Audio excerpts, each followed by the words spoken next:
Cup, boys. Yeah. Semi-finals Stuck into it. have been decided. Our last episode, we were looking at the end of the group stage.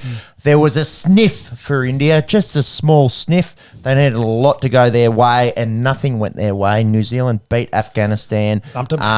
That went their hopes and dreams in terms of this World Cup. I saw a funny meme this week because India had to play Namibia in the last game, and the meme read something along the lines of, if India bowl out Namibia for 36 and get the runs in 4 overs, they'll get to the airport 3 hours earlier to go home to Mumbai.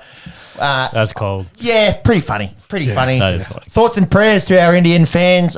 Going into the tournament, we thought off the back of the IPL, the star power behind that Indian side, probably deservedly favourites going into the tournament. It didn't come to fruition.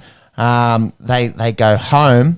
However, our Australian side, T20 juggernauts we are. T20 is our forte, much more important than the Ashes, I say. We're going to a fucking final. Yes. Against our brothers from across the ditch. Yeah, so we'll get to that. Monks, can you grab the door? The Indians, let's just go back to them for a minute. Do you think out of all the we know Scotland probably had the worst tournament, but out of all the big kind of nations, do you think they had the worst tournament that we'd seen? Like their form and the way they played was uncompetitive, I think it is what I'm going for. Like they showed up and didn't compete as well as some of the They got fucking dicked in the first 2 games, didn't they? Yeah. And in terms of expectations, definitely underperformed. But that's T20 cricket. Anything can happen. Yes. It's unfortunate, but that's the way the cookie crumbles. And we spoke about it last week. I think we thought going into the tournament, all of this IPL preparation might have done these guys some good. Perhaps there was a little bit of burnout, a little bit of fatigue, a little bit of missing of the family that might have gone on. But yeah, the red hot favourites going in, and they didn't get out of the group stage. No. And before we get to the Australians as well, New Zealand versus England happened. England batted first, of course. New Zealand had to chase. Yep. A common theme throughout the tournament. We'll get to that point in a minute. But it looks like England might have dropped the ball a little bit in this, no pun intended. They did score pretty well, and then New Zealand did manage to hunt them down. And we thought England and Pakistan were our 2 hot favourites coming out of the groups. Sure, and of course, they finished 1-1, but didn't get it done against New Zealand there. Any thoughts on what you thought with that England-New Zealand game?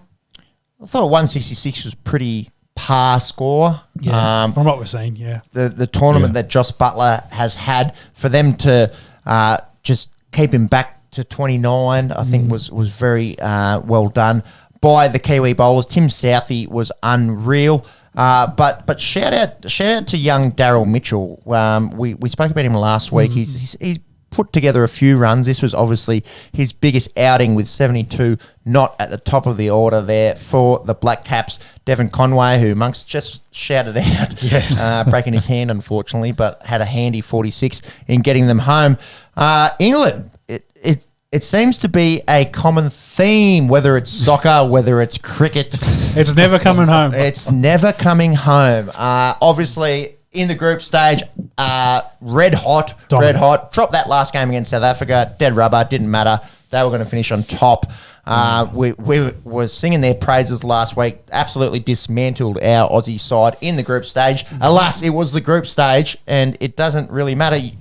You've got to put it together in the semi. And those Kiwis, how about the rap sheet for the Kiwis of late? Into the final, so decision pending. Obviously, we'll preview that in a second.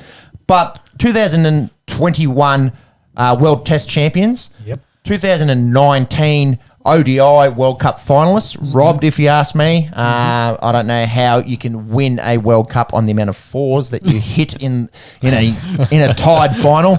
Absolutely robbed there. And then going back to 2015, lost to us, Aussies here. Us, we were there. We're batting 3 and 4 and, running the drinks. Yeah, 12th man. Yeah, the beer snack is what we're talking about. That's right. So putting an absolute resume together, this Black Cap side. And when are people going to start fucking respecting him? Going into the tournament, we were like, oh, yeah, New Zealand, they're always good. You know, watch out for them. But we didn't say New Zealand, red-hot favourites, unbelievable short format players. So big game coming up. Big game. Yeah. So then the other game on the other side was Pakistan taking on Australia. And, of course, Pakistan batted first, 177. Good toss to win. Sent in by Finchy and the Aussies. Mm-hmm. Good score by all accounts. Definitely on par, if not a little bit over for the Pakistani team. But the Australians, they came out, started pretty well. Warner was good. And Marsh, when he got in for Finchy, was good. A little bit of wobble there with Smith and Maxwell. But then it was Steiners and the big Steiners. And then with his partner in crime, Wade, come out and they put on, was another 80-odd between the two of them to get us the win in this. And it really looked unlikely, to be honest. We just have the highlights on. Had a run rate of plus over 12. Well over 12 when Wadey come out, smashed 41 off 17. A big drop, I suppose, from Hassan Ali. The run-outs, though. And the miss. At least 3 attempts. Three. 3 really good attempts and would have had wickets if they had struck the wicket. Fielding, it's always been a little bit of an advantage. Australia, New Zealand tend to be a little bit better. We're watching the missed run-outs here. Look, they're hard, but I feel like you got to take one of those chances. Should have hit one. And that catch from Hassan Ali. Although the counter argument is, I guess, Warner had a very tough chance. Zampa had a very tough chance in the field when Pakistan was batting. Yeah, and then there was, of course, we just saw it, the Warner he missed catch out and, missed it by a good 2 inches and didn't hit anything else, so we're not sure why he didn't review it. In the end, it didn't matter. It probably would have mattered if we'd lost, but luckily for this, for him, it didn't matter. And, it's... I wonder what's going through his head there because... Did he hear something? Because he must have felt something. But, the bat's not like it's touching anything else. It's not like his arms are touching his hip or maybe it's a little clip on his thigh pad. I don't know about leg that. pad going through, but it's it's very strange. The gap between bat and ball there is wider than the gap between my 2 front teeth, and that is substantial. That is substantial, ladies and gentlemen. A big like channeling his inner Gilchrist there, perhaps thought he was out, walked. And this dismissal of Glenn Maxwell a little bit unusual. Big Maxi, known for playing ridiculous shots, reverse sweeps, makes shots look very easy that aren't very easy at all. But perhaps given the field and the match circumstance, not the best choice of shots there. No, picks out the field and straight down his throat. So. Yeah, and he knew that he'd really. Bungled an opportunity to get some glory there. But, shout out to fucking Matthew Wade. Plenty of haters, especially leading into the Ashes. This is obviously T20 cricket, where I think it is his forte, but had a pretty quiet tournament leading into this. Well, he's usually bats within the top 3 as well, so that's kind of where he bats but for Australia, often find him coming in a little bit lower. But hadn't had a knock like this in a long time, and 41 off 17, striking at 240. Unbelievable scenes. Got us home. We needed it, and that's now put us into the final. So if we talk about the final, we've mentioned chasing teams. I don't want to say the coin toss is going to decide the final, but it hasn't been seems to be a good indicator. Yeah, it hasn't been a 50-50 coin toss. It's heavily favoured to one side.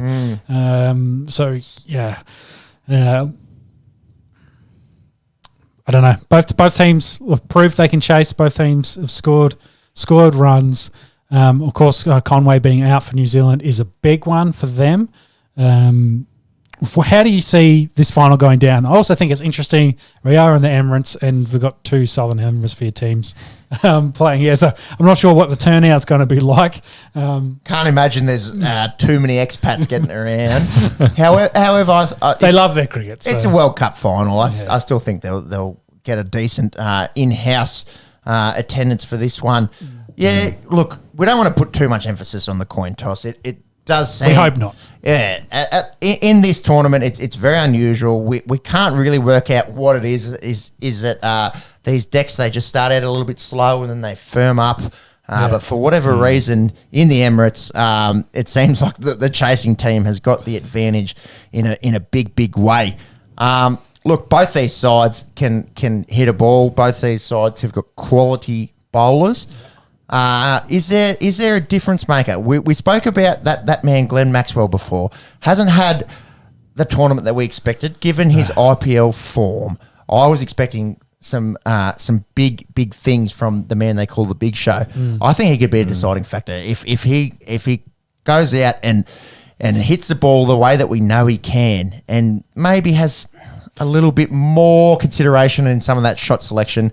He could be a difference. And I'd also say, like, outside of Smith, all those guys in their batting order can make a big difference. They can hit and get a lot of runs very quickly. But even Smudge, he's a role player. He's not go out and strike at 200 kind of guy. Yeah. But he's a guy that can work a situation and knock the ball around. Haven't really seen it in this tournament, but a lot of people sleep on Steve Smith as a T20 player. If he gets 30-30 or 30 from 20 odd, kind of that's a good outing for him. Sure. But my point being was more the other, say, the bigger boys, and of course the openers, they can go out there and they can get the 70 from 40 kind of statistics and really put Australia ahead or chase down big numbers. But on the flip side, New Zealand have got the same. So I think it'll be an excellent match. Is what we're getting at. It's going to be a close.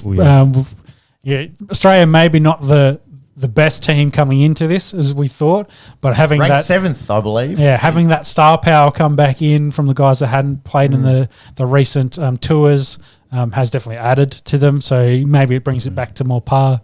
I'm not sure if you got odds there, Monkey, and I might put you to work here. I'd say Australia's probably going to be the underdog. I'd say going into this.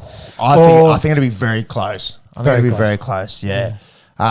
Look, probably 2 underdogs knocking off two favourites in England and Pakistan. But it's T20 cricket. It's one game. Anything can happen. Absolutely anything can happen in this format of the game. So Australia actually favourites $1.60 at the moment, and that's through an Australian betting website. Of course. I was having a chat. So what's that make New Zealand? $2? $2.35. Wow, that's not bad money for New Zealand. Trader. Hey, I'm just saying it's not bad money for New Zealand. What does that come with? Some fashion shops? Does it come with Jacinda Ardern? Yeah. She's wearing a sexy bikini. Shut up, you.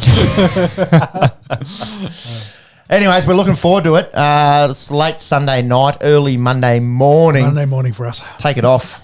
If your boss sacks you, he's a bum. In the words of the late great Bob Hawke, we've got a World T20 Championship being played on Sunday night between two sides that haven't won one and two arch enemies, and obviously the best two teams of cricket in the world. Yes, and semi rematch of a World Cup final from the ODIs in 2015.